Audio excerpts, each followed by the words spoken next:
Hey, if the state of the Pokemon card hobby, or really just collectibles in general, is frustrating for you right now, this is the video for you. But what's up, guys? My name's TJ. I run a business called Pokepaster TCG, where I buy and sell Pokemon cards. It's still every day that I get to do this and ship cards out and run to the post office. It still is crazy to me that this has become a big part of my life. And so, yeah, thank you guys for being part of it. The content part has been exhilarating and amazing, and I love getting to record videos and talk about collectibles or talk about how to start a Pokemon card business or collectible business. And so thank you for watching. We recently hit 2,000 subscribers, and I'm doing a giveaway on the channel right now for this beautiful 151 booster bundle. And so if you'd like to win this, or we're also going to be giving away all of these Celebrations Pikachu illustration rares. All you have to do is go back to a video called, is it too late to start a Pokemon card business? I'll put the thumbnail here. Go to that video, make sure you're subscribed to the channel, and leave a like and a comment on that video, and you'll be entered, and next week I will give these things away. But thank you guys again so much for being a part of this channel. Again, this brings me a tremendous amount of joy and fulfillment, being able to sit down here in my basement after a long day of church stuff and yap to you guys. So yes, for a lot of people getting frustrated, there's so much frustration in the hobby right now, specifically with Pokemon cards, and I think this might be the case a little bit with other card games as well, because demand for collectibles is at an all-time high. Like, I think even for people who have been around, I mean, I've been in the business space for a little over a year and in the hobby for 2.5 years, which is not a ton of time. A lot of people have been around for way longer, and there are a lot of people who say that this is kind of the craziest things have ever been. I mean, sure, the pandemic, like 2020, things were crazy. We've gone through some ups and downs, but this is pretty wacky. And I think people's sources of frustration is pretty valid, because for someone who's just a collector or a casual fan, you can't just go into a Walmart or a Target like you normally can when you're buying groceries or doing whatever else, buying Diet Dew at Walmart. And you can't just walk over to the card aisle and get yourself a three-pack poster collection or a mini tin, or there's nothing's there, right? You just can't find it. Which is frustrating, because for a lot of people, that's just what I want to do. Like, for me, like, outside of the business space, outside of like Pokepaster slinging cards, like, I have a daughter and we enjoy the Pokemon card hobby together, or really just the Pokemon hobby together. And it sucks that I can't walk into a store and take that in with her and just be like, hey, sweetie, do you want to go stop over the card aisle and rip a few packs? And she usually gets all excited. Like, we truly just can't do that. And that's a bummer. And so I've seen so many people get frustrated. And so this is kind of a video to give you guys some steps or some things that you can do to pass the time while this demand is crazy high, to still be involved in the hobby, but maybe not in the same way that you have been in the past. And so this first one is for you if you really are still wanting to find product, if you still are wanting to get singles or enjoy adding cards to your collection. That is to get scrappy. Now, what I mean by that is you can use knowledge to acquire product at a cheaper price. And it's not always easy and it's not guaranteed, but you certainly can do that. A lot of sellers, especially for singles, if there's someone like me, they buy cards at, like, let's just call it 70%. Sometimes higher, sometimes lower, but let's just call it 70%.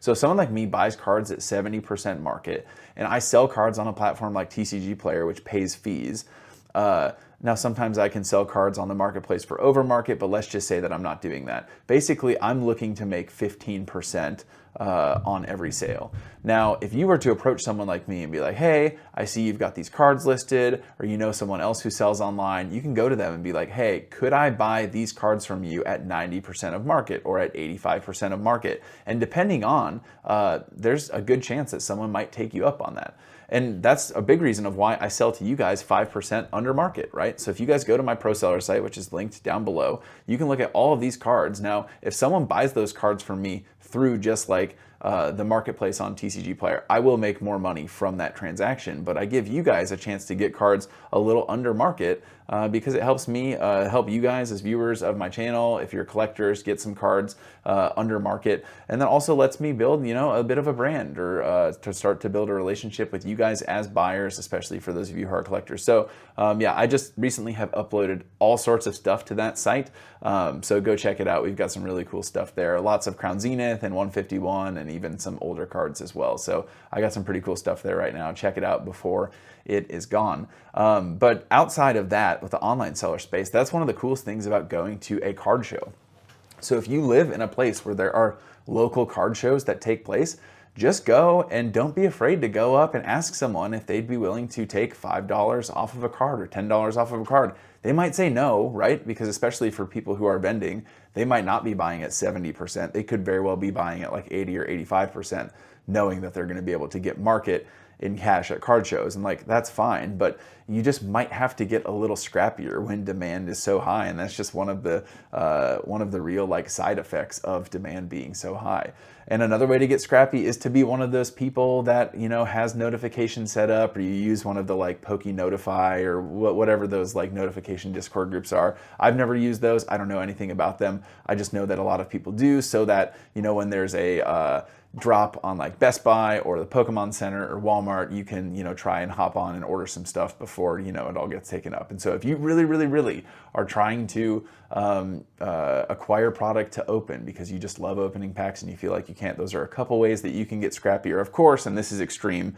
The most scrappy you can be is to start a Pokemon business where you're buying lots of cards and then selling cards, and that will help you acquire money that you can spend. But that's like a whole different ballgame. Okay, so that's the first thing, is if you're trying to enjoy the hobby and you're frustrated because you can't get your hands on product, get scrappy. The other encouragement I want to give you, my dog's barking outside, that's great, is to enjoy a different part of the hobby. The Pokemon card hobby is not just collecting. It's not just opening packs.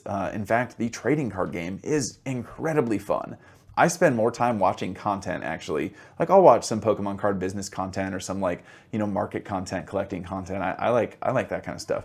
But I spend more time watching people like All Out Blitzel or Azul GG, or keeping up with what Tord Reklev is doing. You know, he's a European player who always has like crazy decks. I think he's from Europe.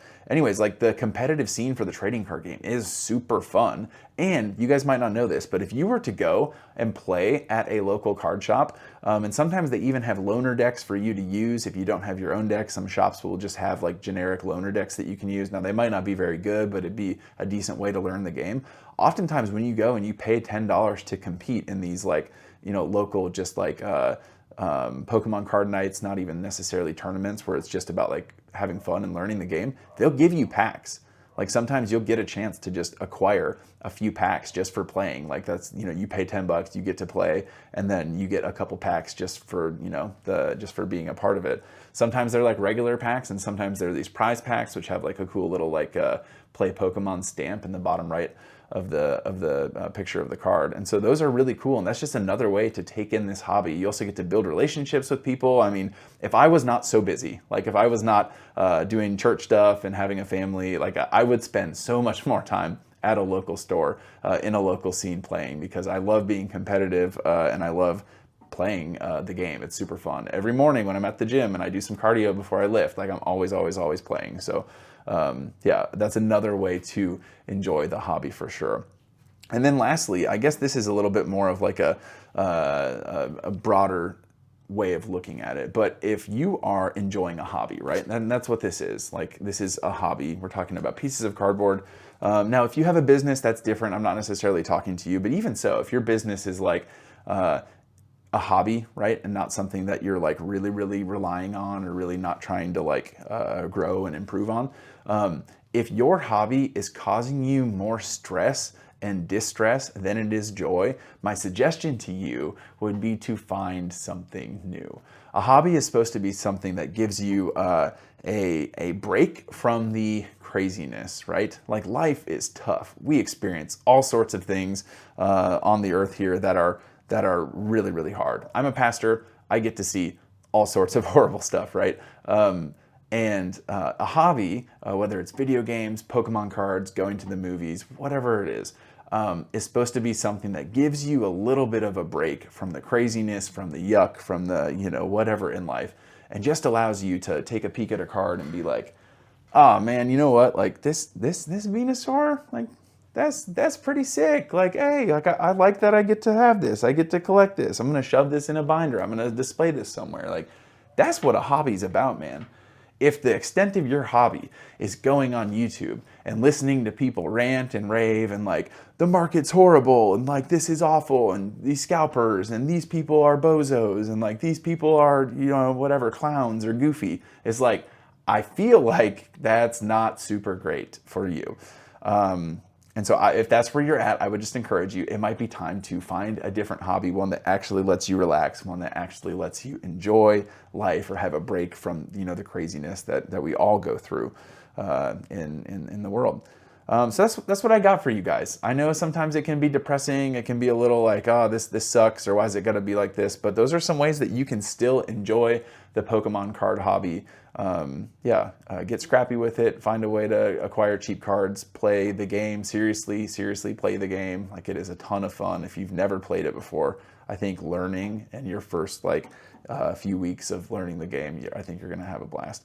But that's what I got for you guys in this one. Again, check out my stuff on the Pro Seller site. That's below. Go and leave a comment on that video so you can be entered to win this 151 booster bundle. I really believe this, you guys. I believe that there is a God, that He loves you, that He has an incredible plan for your life. I will catch you guys in the next one.